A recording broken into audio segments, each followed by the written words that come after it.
it's iRacing commentator David Haynes. In 2019, I'm excited to be bringing coverage of the ChampCar Sim Series, the sim racing division of the ChampCar Endurance Series. Contested across 15 championship rounds using the 2015 Mazda MX-5, the winners will receive a free entry into a real ChampCar Endurance Series race in the 2020 season. Each points round will be broadcast live by HJBC. Head to forum.champcar.org for full information and schedule. Sign-ups are open, so get registered now. Best of luck, and I'll see you at the track.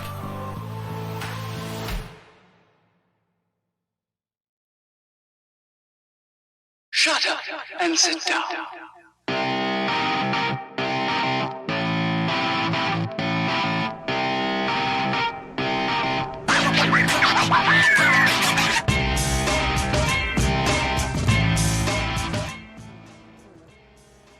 Hello and welcome to HJBC for our coverage of ChampCar Sim Series.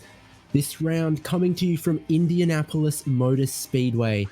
Just myself, David Haynes, for the broadcast tonight, broadcasting live from HJ Tech Center in the USA.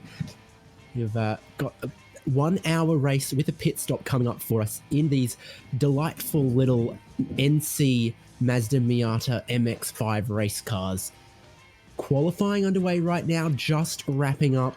So in a second, we'll get to the starting order for tonight's race. And of course, ChampCar Sim Series, relatively new league in its second season and its second year now, but paying some quite handsome prizes. The season winners getting a drive in a real race car in a race of their choosing next season. So plenty on the line, and our turnout tonight, about 13 drivers looking to get some points towards their championship.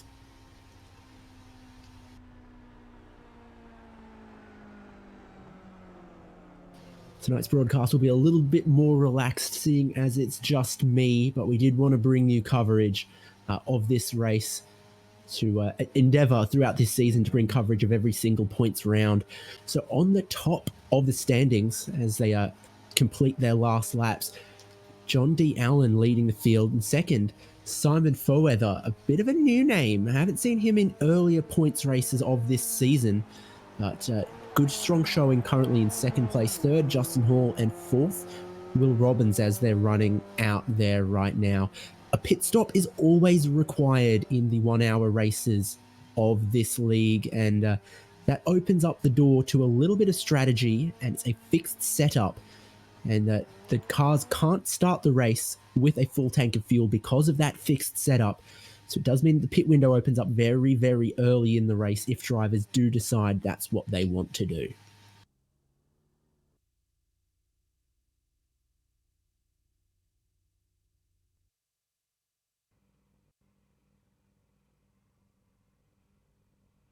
Drivers getting ready on the starting grid behind the Porsche iRacing safety car. So we'll run down the full grid now. 1 minute 44.192 is good enough to start from the inside of the front row for John D. Allen. Alongside him, as I mentioned, going to be Simon Foweather. The row behind that's going to be Justin Hall and Will Robbins. Row 3, we're looking at Paul Roddy and Alex Albert, who is alongside me in the same room here. So I think I have to wish good luck to him. Currently going to start out of 6th place for this race. The rest of our grid is 7th place, Ryan Waldo. 8th place, Jacob Beenan. 9th place, Jay Safiniak. 10th place is Scott Grinnell. And then 11th is Chris Knisley.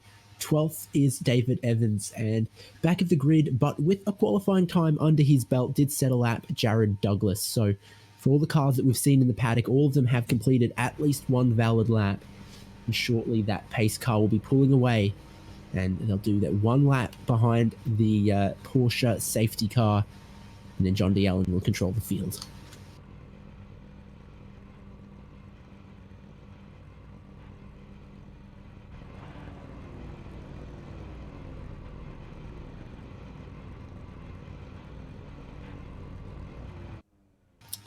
Some of the point standings coming into this round, our main championship battle we're looking at is between John D. Allen and Alex Albert. John D. Allen pulled a couple points out of him last round, I believe Alex Albert still maintains a slim lead. So Albert with some work to do out of 6th place. John D. Allen with a very reliable qualifying in this race. But of course, Indianapolis means a very, very long pit straight. It means high speeds. And in these cars, that means a lot of draft, a lot of slipstreaming. A car as far as maybe 1.2 seconds behind can gain in that slipstream. Be very, very difficult to break the draft and for our leader to get away.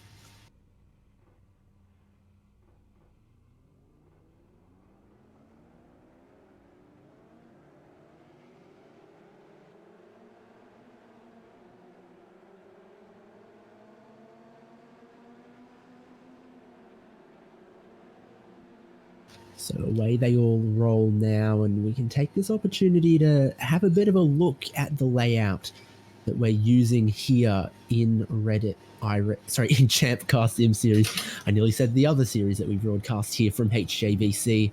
Slightly different to the layout that Formula One ran back in the day. Slightly different to the layout that ChampCar will be running this weekend. But still faithful to the Indianapolis Motor Speedway road course layout. So we've got the bit of an infield hairpin up here. We've got the Hullman back straight. And a little bit of a chicane before it is flat chat all the way around and over that world famous yard of bricks.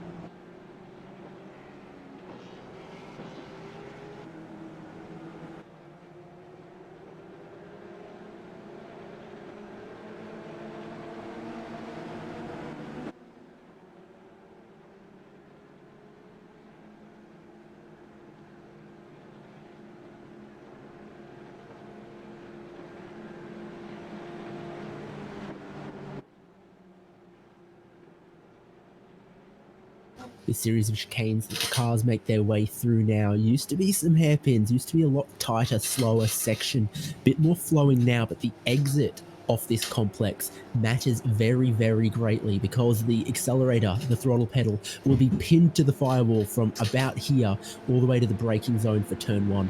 Quite a distance, quite high speed. It's the field now from up 2x2. We get ready for 60 minutes of racing in, I think we're at round 9. ChampCar Sim Series. I should have looked it up. I didn't have time. Round 9 indeed. So I did remember.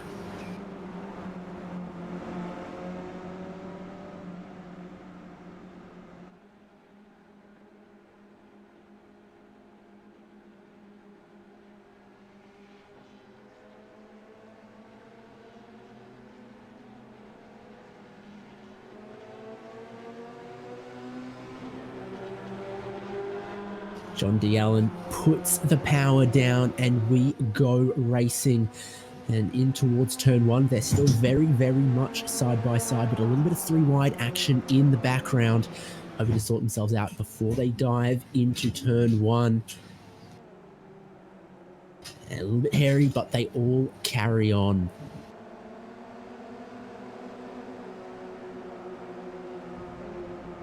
So John D. Allen maintains his lead in the number 48 car. Simon Fowerweather out of 2nd place still, but there's 2 cars around in the background.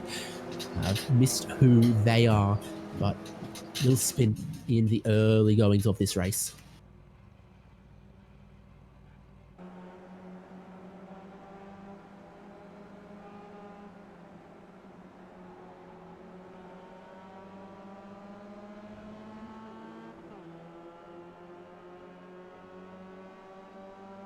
So Jacob Beenan, it was going for a bit of an excursion through the gravel.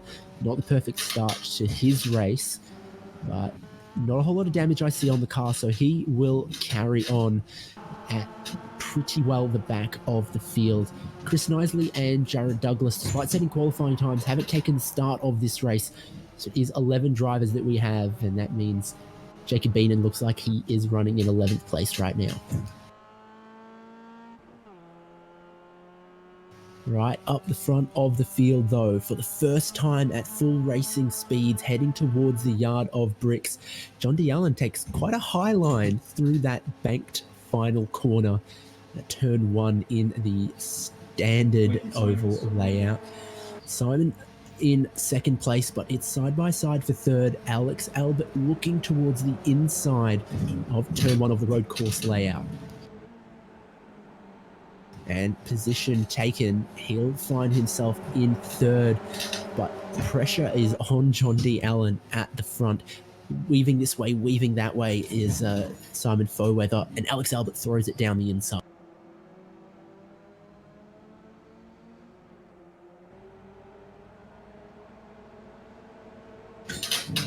It's kind of too wide battling is what John D. Allen wants to see in his mirror so that he can try and get away.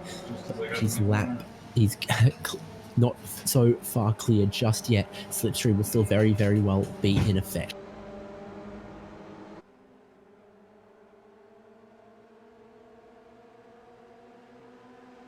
So it's side by side, Justin Hall and Paul Roddy, and I think Paul Roddy lifts out of the throttle a little bit.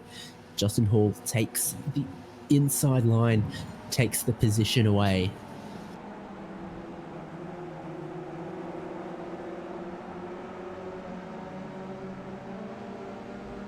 Five-car train for the lead of your race now, and I'm good with building. Allen went a little bit wide of the apex in that critical corner leading onto the banked oval section. So Alex Albert challenging for second, too wide for third place. Justin Hall to the inside of Foweather, and he gets that position made very, very early. Maybe that other car will be now in his slipstream and try and pass him back before turn one.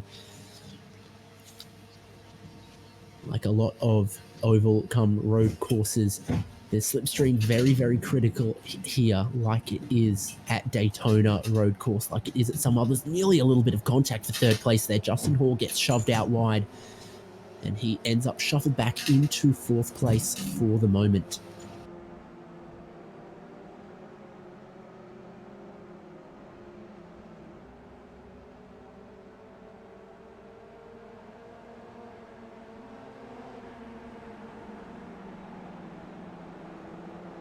So your lead train right now made up of the leader John D. Allen, Alex Albert in second place, Justin Hall in third, Simon Foweather in fourth now, and then fifth place we've got Paul Roddy, in sixth place Will Robbins.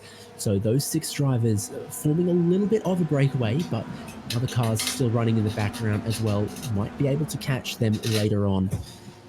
All six cars still within touching distance of the lead, still within drafting distance, especially if first and second end up battling, as it looks they might, side by side, coming through the corner leading into the fastest section of the race course. John D. Allen still holds on to the lead for now. Of course, have an opportunity to maybe try and make a move later on.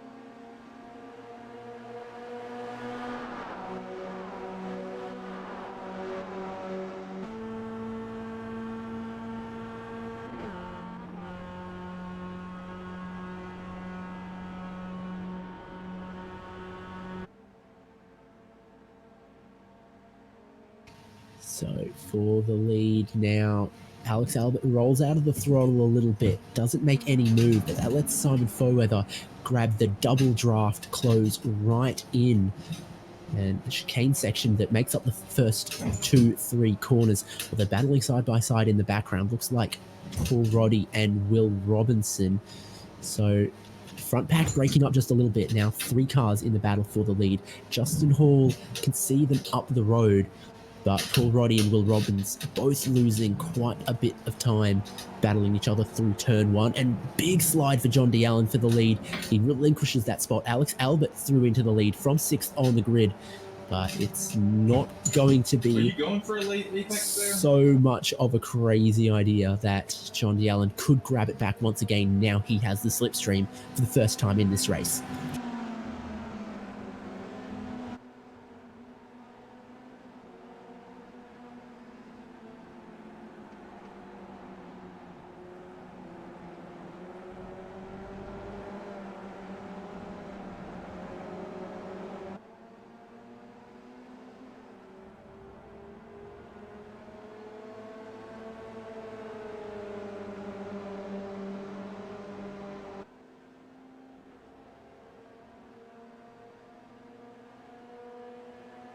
Leaders towards the line to start lap 5, and some variants of lines through that final banked corner. Absolutely flat out, whichever line you take. It's all about scrubbing off the least amount of speed. It's all about following in the slipstream of the car in front.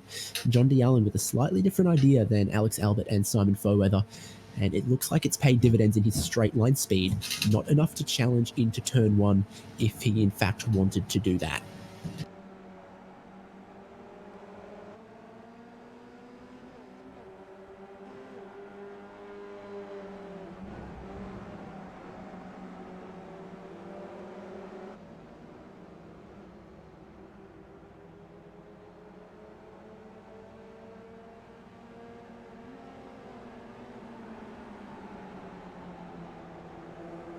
And some problems for Justin Hall. Taking a look at what has happened for him, and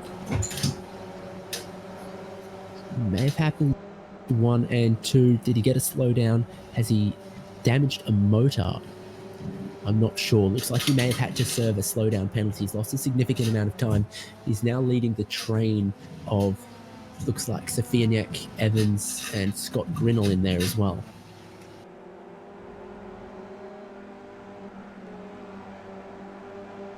Will Robbins also at the back of that train. So a couple of little trains forming, as happens in any kind of draft racing like this. Cars get stuck together and then find it difficult to separate if their pace is similar.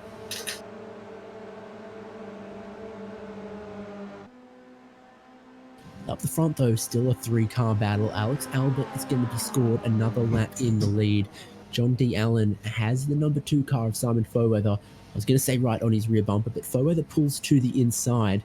Alex Albert a little bit to the right-hand side is giving the draft to Foweather and not to Allen, so they'll be side by side as they slam on the brakes and shift down the gears into turn 1. Still side by side for second place, but John D. Allen able to hold on to it for this time.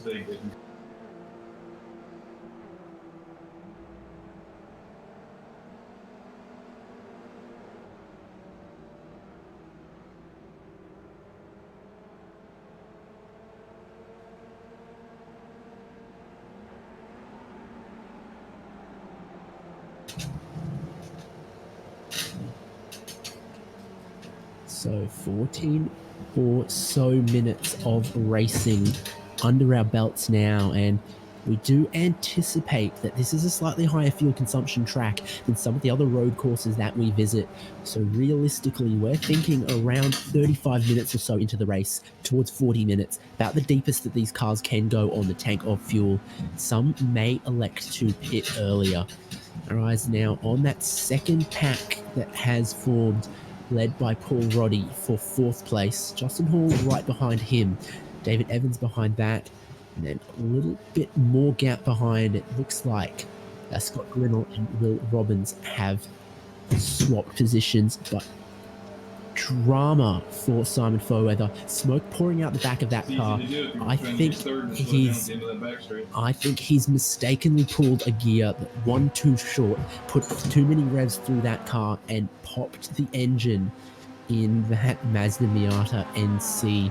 So while that's not necessarily race over for Simon Foweather, that will cost him a lot of time on the flatbed, getting that thing back to pit lane, and it's cost him any chance of taking the win in this race. That much is certain.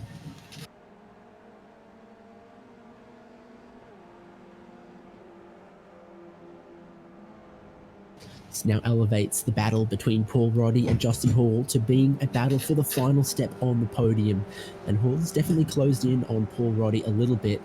These two, with their pace, if they work together and don't fight too hard, might be able to drop the likes of Safianek, Evans, and Scott Grinnell. Scott Grinnell, a frequent competitor in 60-plus racing adventures, so rather familiar with driving in any kind of draft pack racing.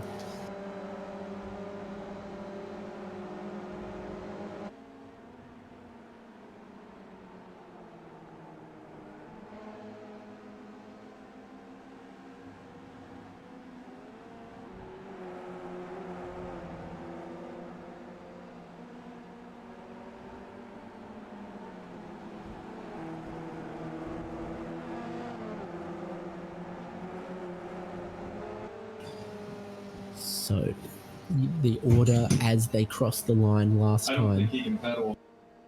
was Alex Albert, then John D. Allen. A little bit of a gap backwards. Paul Roddy, Justin Hall, Chase Safiniak, David Evans, Scott Grinnell, Will Robbins, Jacob Beenan, and then Ryan Waldo a minute or so further back from that. And Simon Foweather, obviously, with some problems.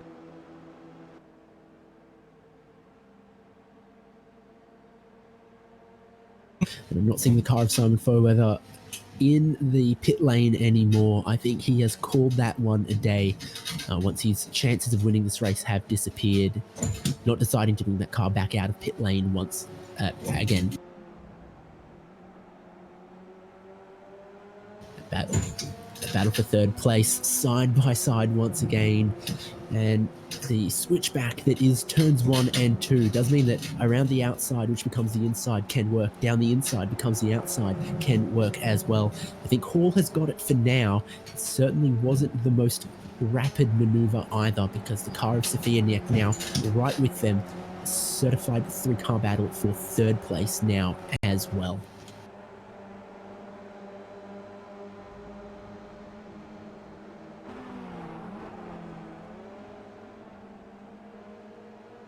Down Hulman Boulevard, effectively the back straight they go, and into what's quite a quick turn and series of S's here. And Hall comes in with lots of speed, goes a little wide of the apex, and I think that compromises him deeper in the corner to let Roddy close up plenty of ground.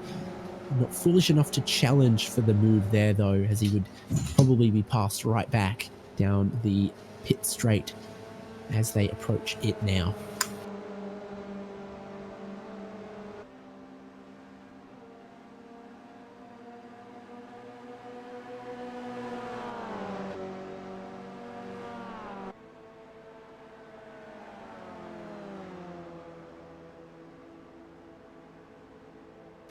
Lead battle, I've got just a little bit of air between them, so third place, well, there's nothing between them because Paul Roddy gives just a little bit of a bump to Justin Hall, giving him that critical extra 1 mile per hour down the front straight, letting him know he's there. Let's Chase Safiniak stay close with them as well. So this is one of the most exciting battles we have right now, and it is over 3rd, 4th, and 5th.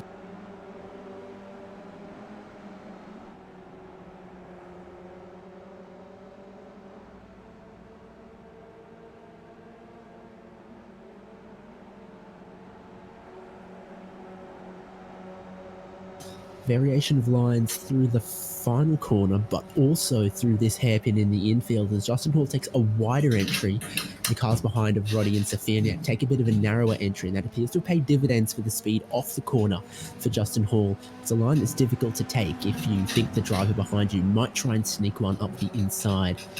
Definitely a case of different lines for racing versus hot lapping. Justin Hall, with the benefit of just a couple of car lengths of space behind him, took a slightly different line. We'll be hoping for a battle between Roddy and Safiniak to keep them away from him.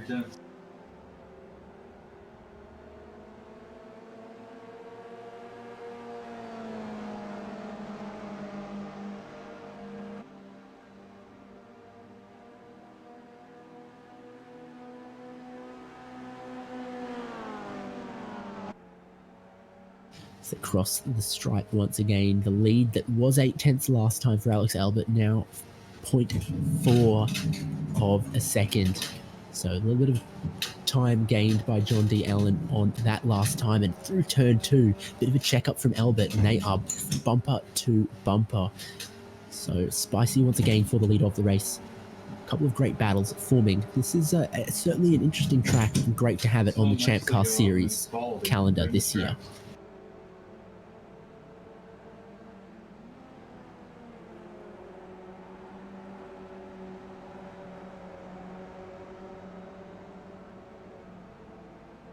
There'll be a little bit of excitement for Alex Albert as he goes to put a lap on Chris Knisley, who didn't take the start of the race, but has joined and is 6 now to be 7 laps down.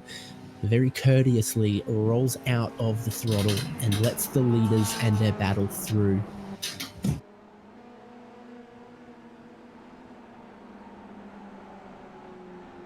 So nothing lost for Albert that time. The battle remains close as ever.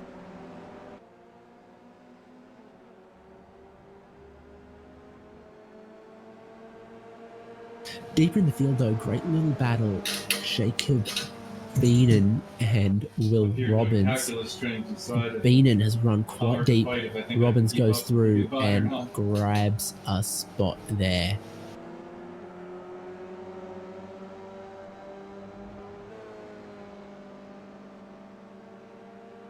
Battle for third now a little bit more spaced out than last time I spoke about it. Justin Hall still leading that. Roddy in the middle. Safianek bringing up the rear of this little battle.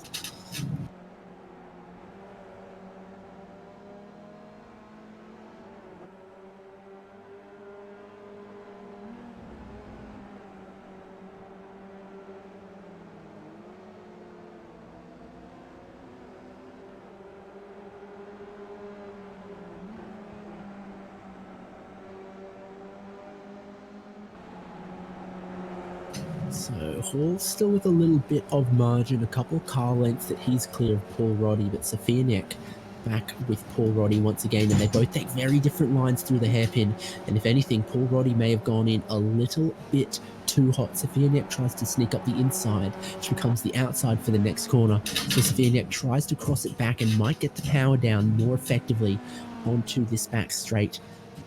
It's not to be this time. Paul Roddy will just hold on to that fourth position.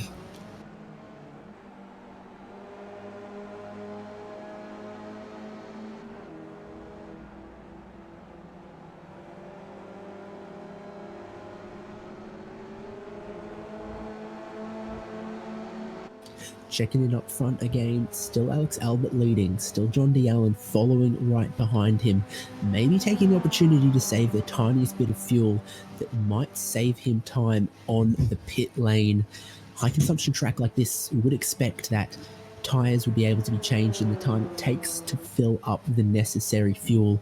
We'll see about that as they go side by side for the lead. John D. Allen to the inside. He's almost completely clear by the time they reach the braking zone. I think Albert will try and cross back underneath as John D. Allen goes in very deep to the corner, and that becomes the inside to the next corner. Albert, in the apex of turn 3, regains the lead of the race.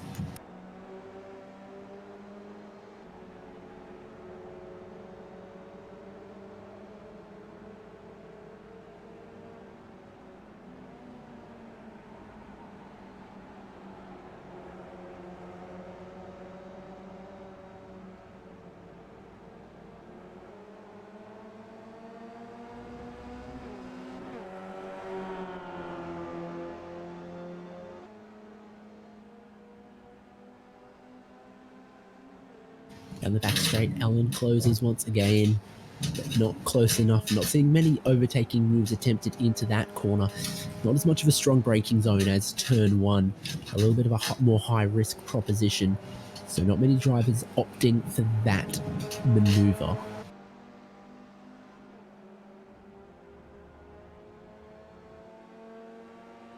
The battle immediately following that, still Justin Hall and Paul Roddy. Jay Safianek has dropped back a little bit as Hall runs all over the grass. That's going to massively compromise his run onto the front stretch.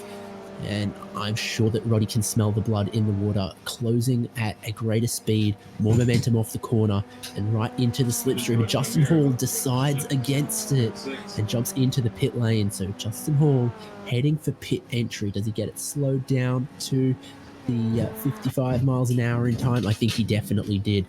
So from our top runners, Hall the first to opt for the pit service, fill the fuel into this tank. Watching, will he take tyres? Expect he will. We'll keep our eye on it.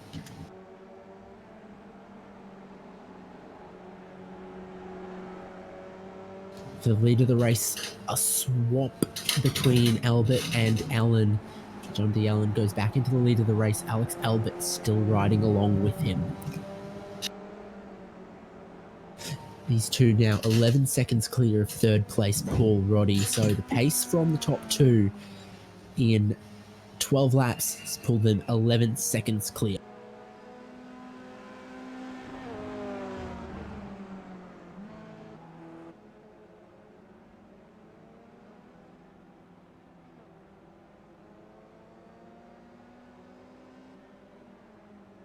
Justin Hall comes off the pit lane right now. His service done, hopefully fueled to get to the end. Only 1 or 2 laps away from the halfway point in this race, so well, a bit of an aggressive strategy. It's certainly possible it could work out for him, especially if he feels that in clean air he's quicker than Paul Roddy, and by diving into the pits he frees himself and ceases giving the slipstream to Paul Roddy and Jay Safianek.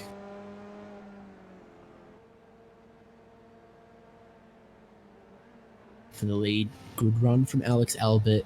He rolls out of the throttle though, content for the moment to ride along behind John Z. Allen.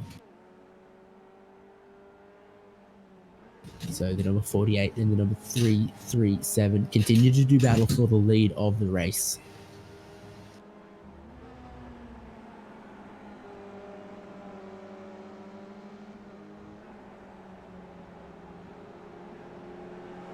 And into this hairpin of 3 or 4 feasible lines they go. Both following rather similar, but John D. Allen once again almost picks up a lick of understeer in the middle of the corner. Quite easy to do in these cars. Not a lot of grip from the tyres, not a lot of adjustability to the suspension.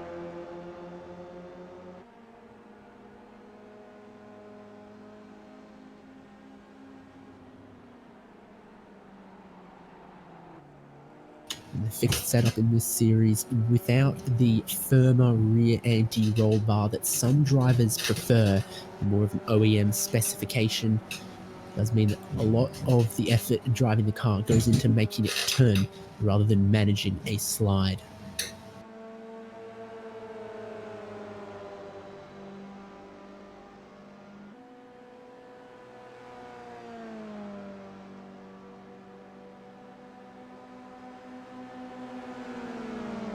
So the order they run right now: John D. Allen, Alex Albert, Paul Roddy, Jay Safianek, Scott Grinnell, Will Robbins, David Evans, Jacob Beaton, and Justin Hall, having taken his pit stop, is running down in 9th right now.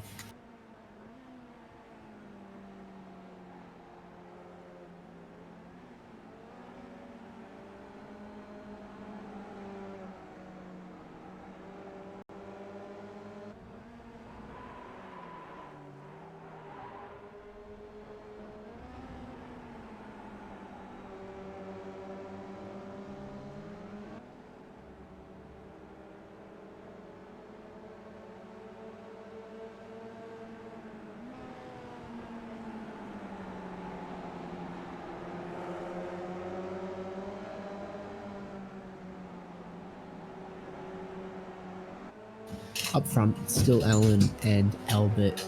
Albert with a little bit of a stronger run once again, and Slipstream giving us this sort of 2-car battle like we often see in circuits of a similar characteristic.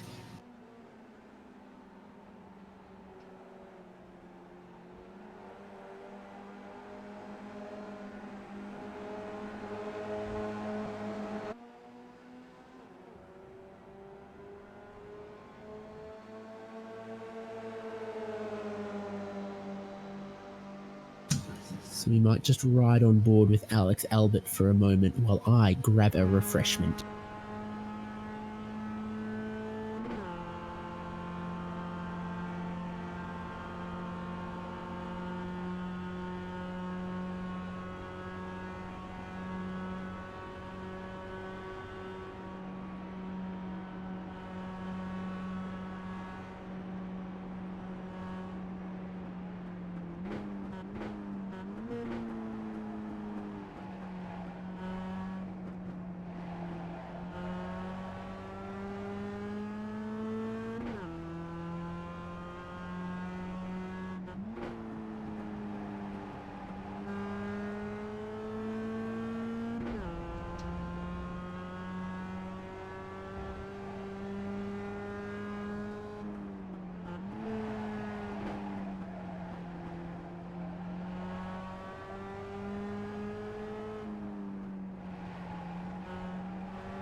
So back once again, still this battle, Alan and Albert for the lead. Paul Roddy and Jay Safianiak battling over third, now separated by about 2 seconds, and battling a war by proxy with Justin Hall attempting to create an undercut pit strategy on them. See how that one works out. I think the pace has been relatively similar between all of those cars, even after Justin Hall's pit stop. He continues to run some reasonable pace there.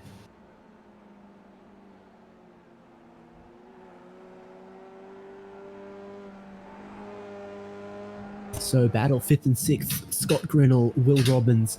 Robbins with some setbacks earlier in the race, now trying to get a position back. Goes to the inside into turn 1 and it looks pretty easy sailing.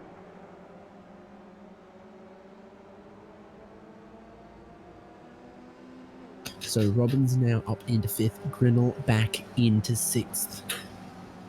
Will Robbins will try and set his sights on maybe closing up a little bit further up the field, but he is 11 seconds behind the likes of Roddy and Safianiak at the moment. That will be a very tall order to reclaim without an issue, a pit stop drama, or some other calamity for the other drivers.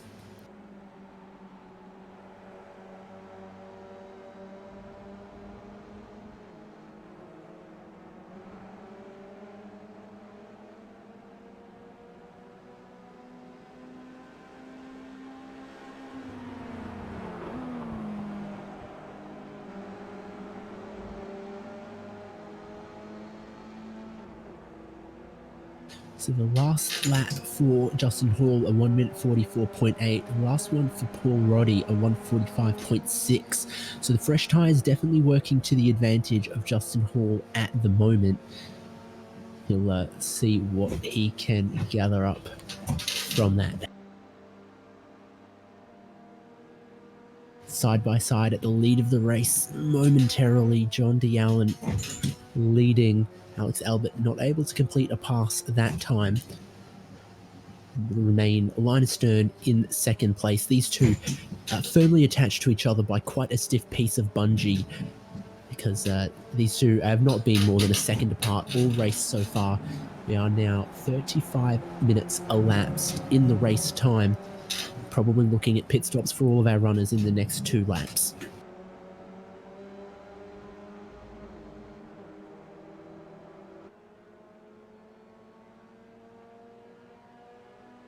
And I know that because I can look over my shoulder at one of the drivers in our lead battle, making sure his pit stop is configured correctly.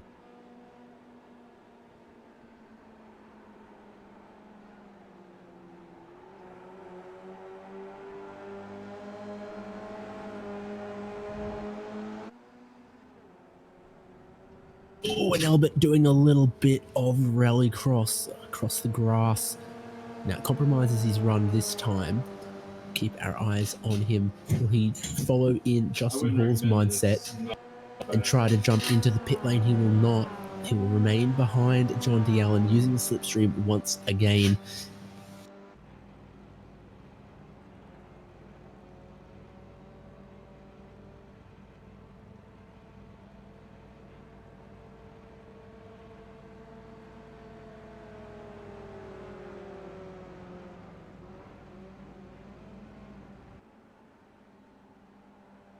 Third place out on track though, Jay Safianiak has closed up a little bit of time on Paul Roddy.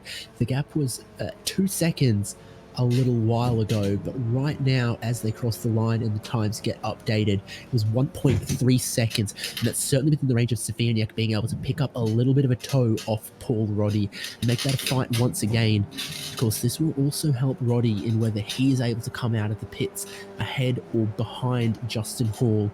In that battle, they continue to wage by proxy. Speed from Hall, though, looking promising. Roddy and Safianiak definitely at risk of being undercut by a strategy from Justin Hall that sees him in clean air, not giving anyone else a toe.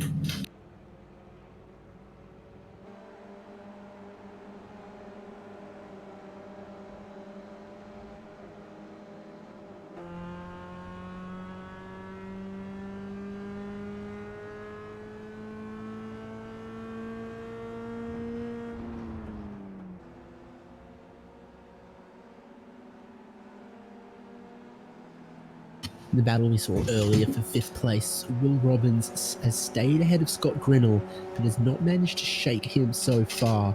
So Scott Grinnell, despite losing a position, now enjoying a little bit of a benefit of some slipstream that helps him try and potentially stay in front of Jacob Beenan behind, who also has a little bit of pace. Both of our leaders stay out this time.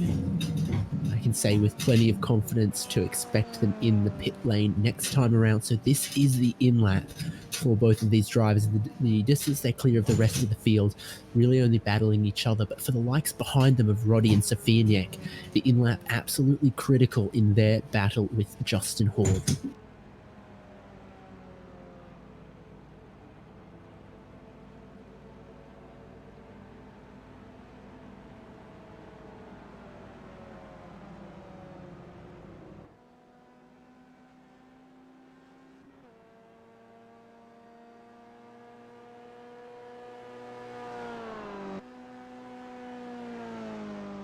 So Safieniek and Roddy both in the pit lane. Justin Hall at full speed on the main straight. Well, Safieniek's car just goes down off the jacks. He's not out of the lane yet. Paul Roddy is rolling, but Justin Hall well clear of both of them. Maybe 2 or 3 seconds that he is clear of Paul Roddy. Roddy comes out of the pit lane ahead of Safieniek. And looking a rather inspired pit strategy from Justin Hall to get in early, get a new set of tyres, and not give his fellow racers the benefit of the draft that he was previously giving to them.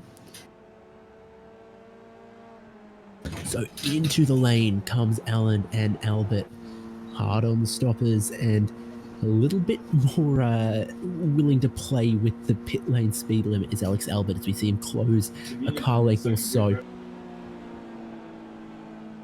Of course, these cars not fitted with a pit lane speed limiter, but still required to run underneath the pit lane speed. A little bit more nous from the drivers required to not lose any time, but not pick up a hulking penalty for speeding in the pit lane. Albert, by virtue of qualifying 6th place, is further down the pit lane. He gets into his box first. John D. Allen, pole sitter, has the box all the way down the end. John D. Allen's car goes up on the jacks, but I do not see that being the case for Alex Albert. Oh, fuck. Come out of the pit lane pretty much at the same time. John D. Allen retains the lead.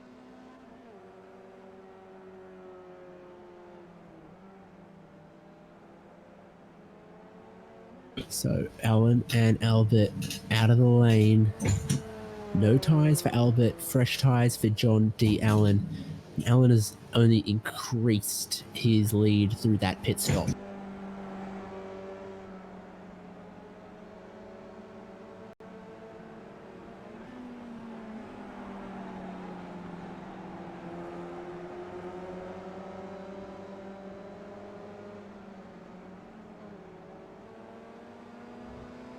Last of our cars needing pit service, Will Robbins and Scott Grinnell come out of the pit lane now.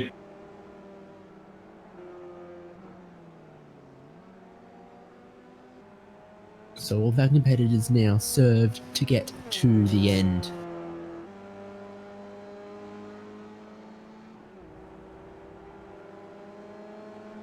Jay Safieniek in his battle with Paul Roddy has lost 6 seconds or so. Roddy now well and truly clear of Jay Safieniek. A lot of our battles before the pit stops now dissolved by the variation that the pit strategy brings to the running order.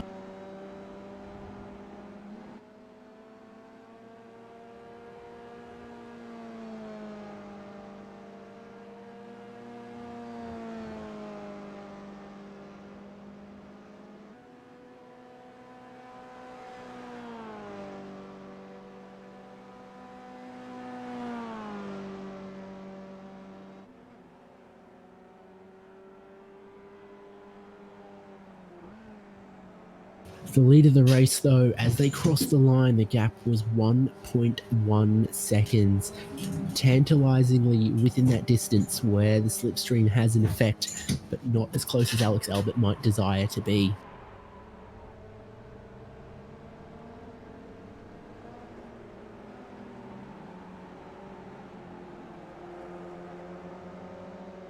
To the infield here, this is where the most advantage comes from fresh rubber underneath you. Throwing the car into the corner with a little bit more confidence, leaning on the grip of the tyres. No huge advantage to a new set of tyres on this car, but every little bit that you can get does help you, especially if you can get it changed within the time it takes to fill your fuel.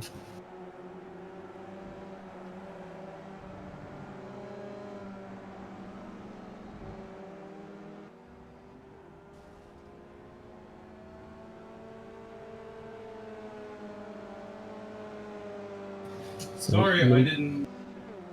A little bit of contact there between David Evans and Alex Albert. Number 4 car is just going one lap down, rather slow on the racing line, and miscommunication between those two drivers. Didn't quite understand what the other one was going to do. And the nose of the number 337 car definitely bearing some marks of that that contact between the two. Many scuffs, some dented panels there. I don't know how bad my damage is. Does Pretty not good on the broadcast. appear to have affected his steering too much, but if he drops out of the draft range of John D. Allen, which he has, I do expect it will hurt the straight line speed of that car. Very sensitive to the drag. Car not packing a lot of horsepower.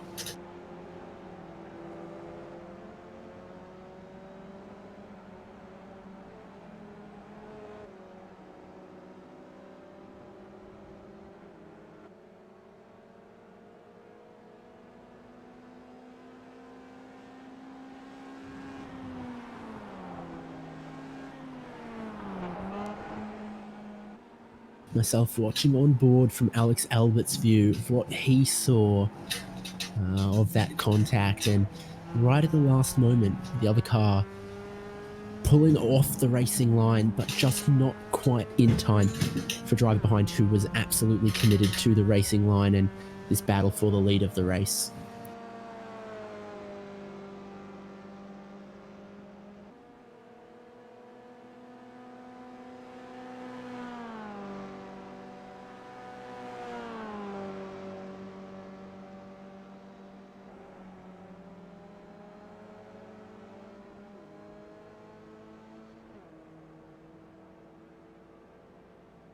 So with all the pit stops completed, our order, John D. Allen, then 2.9 seconds behind is Alex Albert. About 12 seconds behind that, Justin Hall. Hall now with a 5-second margin over Paul Roddy, who holds 4th place, and then 7 seconds clear of Sofianiak in 5th. With the 10 seconds goes back to Will Robbins running in 6th place. 5 more seconds is to 7th place Jacob Beenan. 10 seconds behind that, Scott Grinnell runs in 8th. The 9th car, Ryan Waldo, is the final car on the lead lap. And then first car, 1 lap down, is David Evans running in 10th. Chris Knisley, who missed the start and was a little bit late onto the racetrack, 6 laps down, running in 11th place. 12th and 13th, Jared Douglas and Simon Foweather, both retirements in this race at this point. My apologies, Jared Douglas currently circulating. Simon Foweather, though, a retirement after blowing his engine. So 13 laps down for Jared Douglas. Not deterred, though.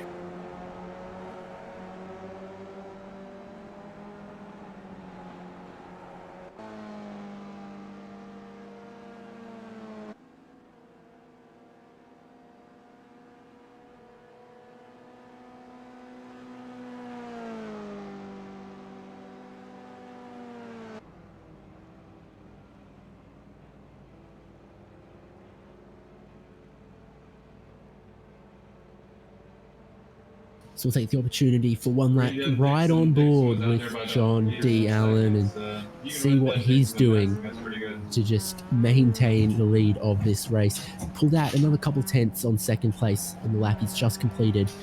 Really, at this point, and if you'll excuse me saying it, just needs to keep his nose clean.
So at this point now, 25 laps completed for our leader, John D. Allen, crosses that yard of bricks.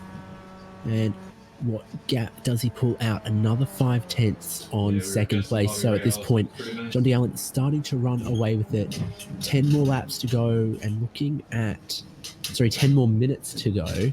Just looking at the lap times, try and anticipate when race control might wave the white flag.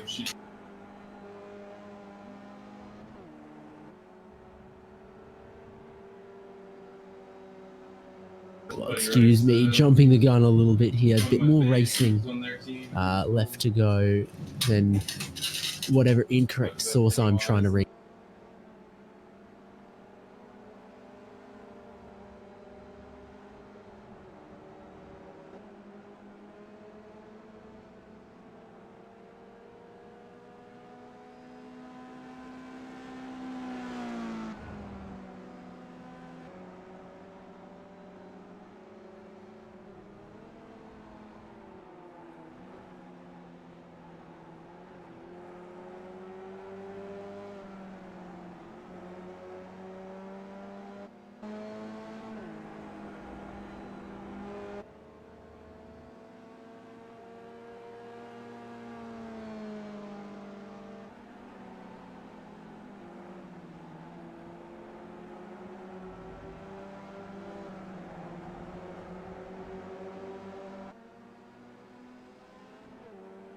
So pressure on right now for Justin Hall if he wants to hold on to third place. Riding along behind David Evans, trying to put that driver one lap down. In the last few laps, Paul Roddy has pulled a little bit of time out of Justin Hall. More recent pit stop for Paul Roddy means that the 4 or 5 laps where you, really pull the advantage on a new set of tyres, he's had them to try and claw back some of the gap. Justin Hall will still be able to hold on to it potentially, but it is fresher tyres on the car of Paul Roddy behind, and Justin Hall cannot afford too many errors at this point in the race.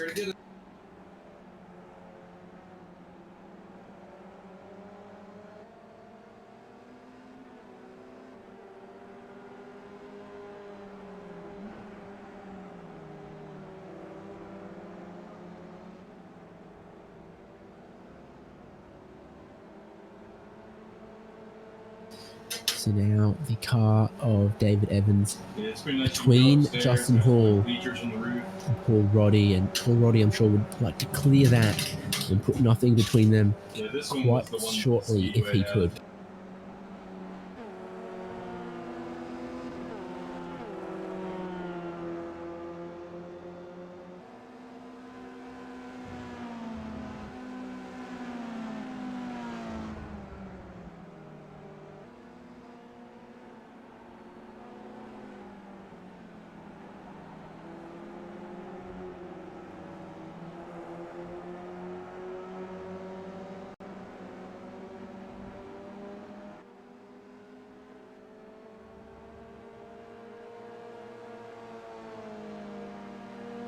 Paul Roddy now on to the final corner, fast bank corner, and presumably hoping to use this car of David Evans to help his speed along. Doesn't want to be impeded, so he'll try and get clear before turn one. That's the thing some of the cars do, where they turn in from a little bit higher, take a later apex, and in that way hope to scrub off less of the speed in the turning. Paul Roddy goes towards the inside. No yield yet from David Evans. Paul Roddy will get it done this time. Compromise him just a little bit into turns 1 and 2. 2.5 seconds behind Justin Hall. Pressure on right now for Paul Roddy.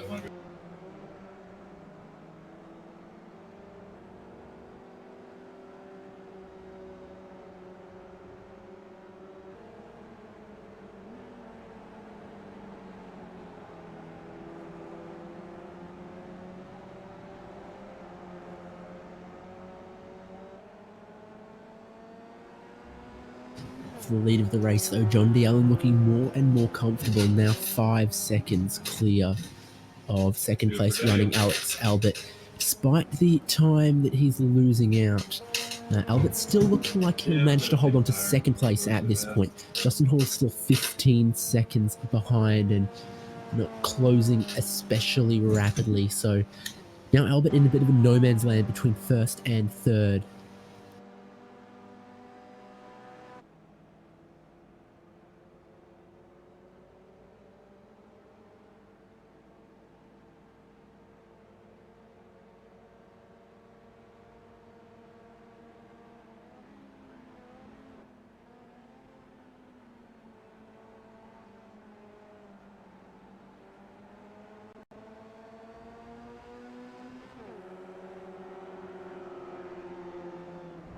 So John D. Allen now trying to put Ryan Waldo 1 lap down, and I'm not sure that Ryan Waldo is in quite a mood to jump out of the way.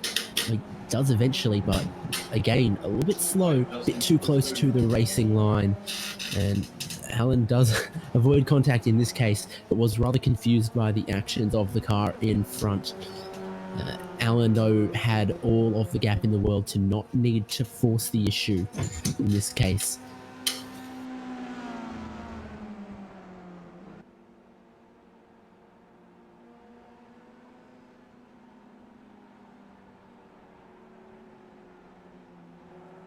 This gap for third place between Hall and Roddy still constant, still 2.5 seconds. Both of these drivers slightly quicker than Alex Albert, not by enough on the last lap to be able to catch him before the end of this race.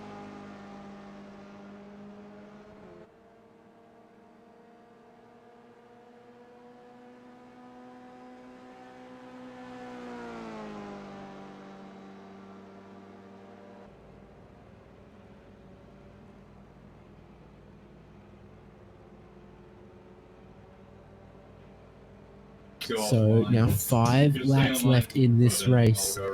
8 minutes remain.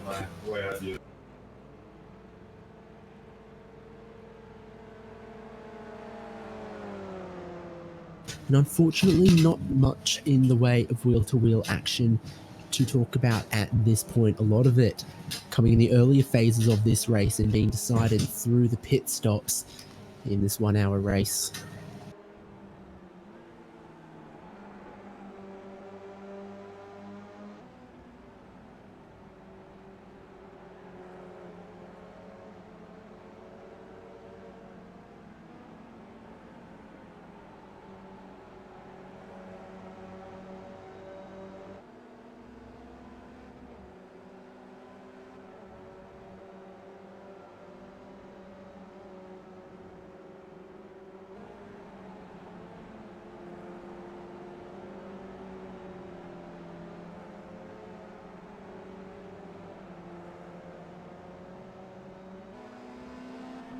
Sun getting a little bit lower in the sky, though. The shadow's getting a little bit longer over Indianapolis as we head closer towards 8 p.m. local time for this race. Not sure it'll have a huge effect on the track temperatures or the handling, but still potentially something to think about when it came to the battle of tyres versus no tyres. And what the track temp does, of course, affects the longevity of the tyre life, but probably not a big enough swing to make the no tyre strategy considered especially viable.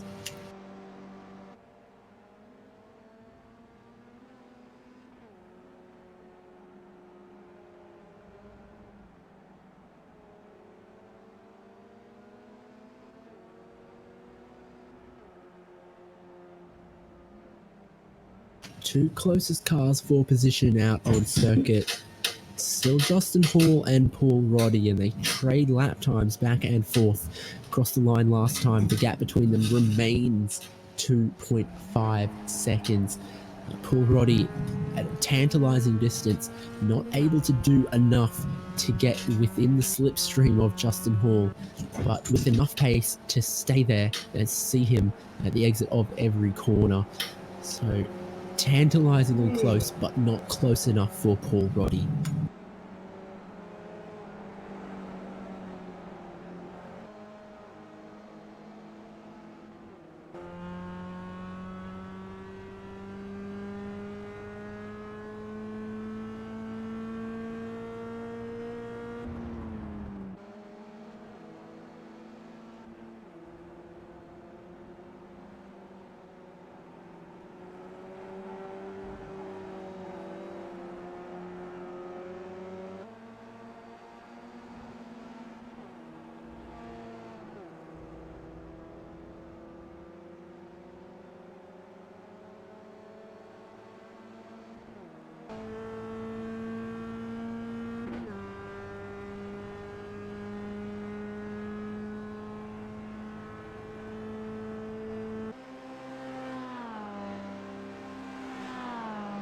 Well, we now edge closer towards the end of this race, and the lead that John Allen maintains grows almost to 10 seconds at this point. But for every second that John Allen gains on Alex Albert, Justin Hall only pulling a couple tenths out of Alex Albert. That gap now closer towards 12 or 13 seconds.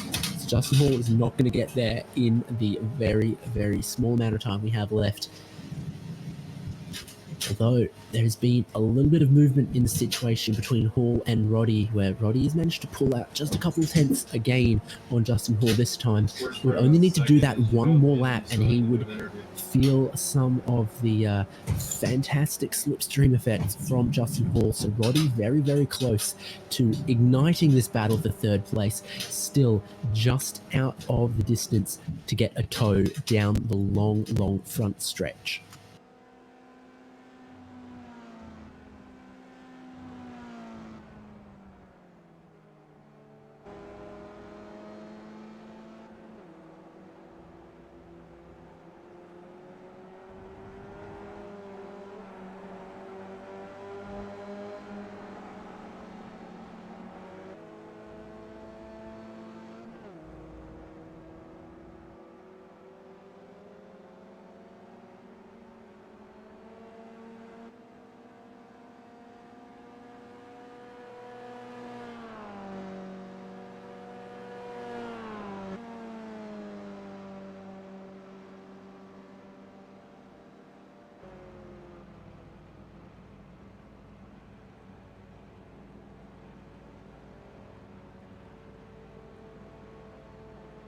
Well, everything he gained on the previous lap, Paul Roddy has gone and lost twofold. Now the gap out to 3 seconds, just as it began to look promising towards the end of this race.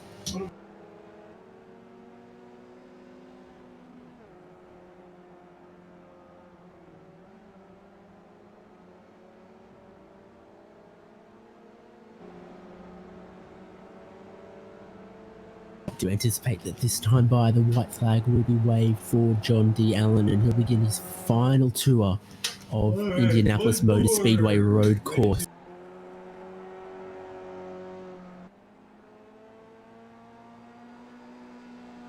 Well, the fine margins, and a little bit of uncertainty as to whether this will be the final lap or there will be one more. Right on the bubble for race control, waving the white flag to race leader John D. Allen.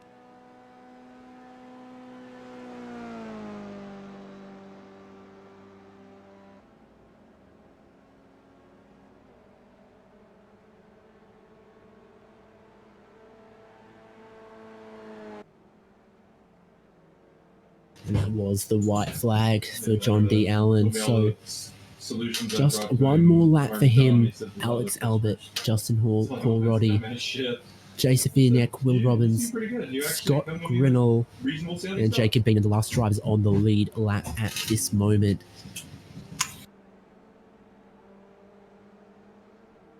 And well, we will be, unlike what we had in Daytona with some fantastic battles to the line at the end of the hour, deprived of such battles in this race, but nonetheless, important points for all our competitors at a sort of turning point just past halfway in this championship.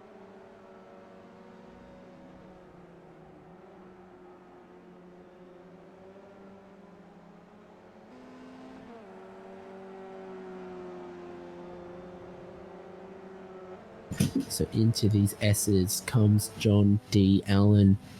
Hasn't been his strong point onto the oval, but overall, pretty consistent lap time for John D. Allen. No mistakes, and that was key to getting to the lead and holding onto it. His foot flat to the firewall now, will not be lifted until the checkered flag waves and crowns him winner for round 9 of ChampCar Sim Series for 2019. Just one more corner, one of the more famous corners of this circuit, and the tyres will hold out for John D. Allen.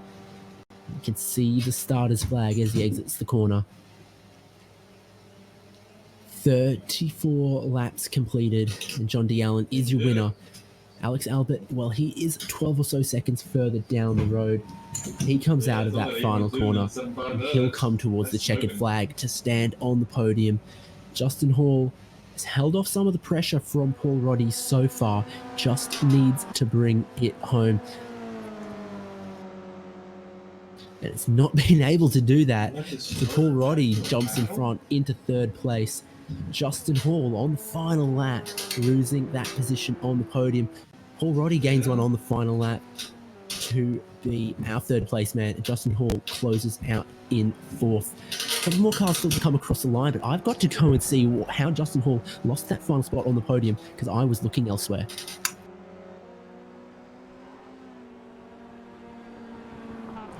So at the final hurdle, Justin Hall, 2 tyres on the grass, big sideways moment, and that compromised all of his momentum onto the pit straight. Engine cuts out for a brief second, and Paul Roddy did not need a second invitation to spring through, carry all of his momentum, and grab third place away.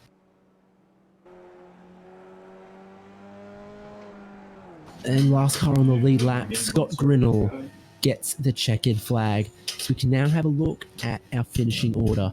Your winner, and not for the first time this season, bolstering his championship hopes, John D. Allen. Second place, Alex Albert. Third place is Paul Roddy. Fourth, as we mentioned, as we just saw, a little bit of a last-minute heartbreak for Justin Hall. Jay Safirniak grabs 5th. Will Robbins grabs 6th. 7th to Jacob Bean, and 8th, Scott Grinnell. Ryan Waldo in 9th and David Evans in 10th. Both finished 1 lap off the lead. Then Chris Knisley 7 laps down in the end. And Jared Douglas gets the finish as well. And Simon Foweather, our only retirement. And that is how it ran for round 9 of ChampCar Sim Series. Have a little look, and we can probably grab a word with our race winner really quickly. Probably keep interviews just to our winner for this round, and I'm going to need a little bit of assistance grabbing him.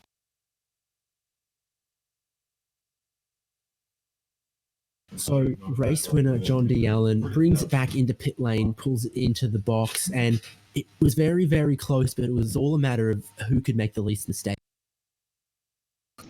Yeah, the not a lot of chance to practice for this one, and I was just getting faster, I think, throughout the race, or at least more consistent first, and then faster later, because the first part of it was kind of practice, and I got a good flyer in to get pole, but no other lap was really that close to it, and I was all over the map, so I had to kind of get settled and follow Alex for a while, and then felt like I could lead again, and I don't think I would have shaken him without the little traffic incident we had coming back onto the high banks, with many laps to go. But it would have been more interesting at the end, certainly, had that not happened. Well, a lot of time here at full throttle, wide open throttle, and I think the pit stops came just a tiny bit earlier than they have in some other races this season. Quite a big fuel drop. Yeah. Again, with the lack of practice, I was worried about my fuel, and in the end, I was fine. I had there a couple laps I could have gone at the end, but I just hadn't compared it, and I definitely saw that it seemed to be ticking down faster. So I was concerned for the first 3 laps or so out of the pits that I may not have enough to get. Well, this is another race win for you, and I think might be enough to put you in the points lead of the championship. What do you think about the remaining tracks we've still got to go to? I don't know each and every one of them, but I'm certainly going to try and attend all of them, because the more entrenched I get in this, race for the championship, the more I want to make sure I don't miss a race. And it's fun regardless, but the wins are bonuses, or at least consistent podium finishes will keep me in the hunt, and just having a blast with it. Well, thanks so much for coming in, having a word with us. I'll see you again for more Champ Car coverage, but hopefully we'll also see you again this weekend. Yeah. I know a lot of the folks here who participate in this obviously do so on the real world car as well, and it's been an up and down season for the guys, and but I'll be meeting, yes, hopefully yourself and several others this weekend, and so just give all the more camaraderie to an already. Right. Well, thanks so much. Congratulations on this win. Good luck in the remaining races in the championship. Thank you, sir. We'll see you in a couple days. Well, that's all from us here at HJBC, and for this edition of Champ Car Sim Series. Plenty more excitement to come in this season, and you can catch it all by subscribing here to us, Tujas, on YouTube. I'm David Haynes. My producer here has been Michael Derby, and we look forward to seeing you again soon. Good night.